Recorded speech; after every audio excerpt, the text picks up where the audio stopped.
Hi, everyone. About a minute on where we are a year after Russia invaded Ukraine. It was a year ago this week that the Russian military invaded Ukraine. And as you all know, the destruction has been remarkable. I wanted to give you a few numbers that puts it in perspective.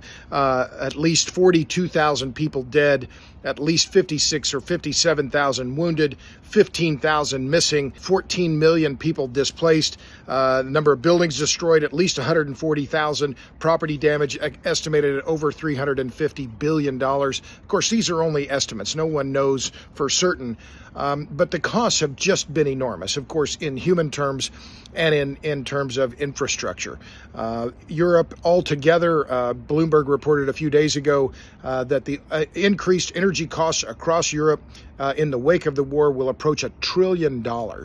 And this is going to continue for a long time because the Russian gas flows into Europe are going to be halted. Now the Nord Stream pipeline was blown up, so European countries are going to have to rely more heavily on imported LNG, which is far more expensive than importing Russian natural gas by pipeline.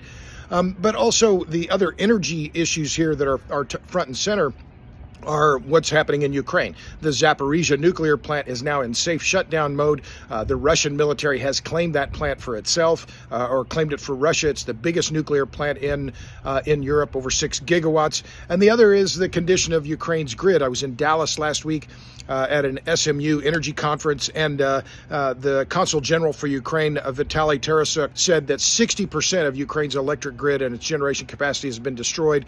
They need high voltage transformers, which are hard to come by. The fixes and the reconstruction of Ukraine is going to take a very long time, and it is going to cost an enormous amount of money. I'll stop there. Follow me on Substack, would you? robertbryce.substack.com. Thanks a lot. See ya.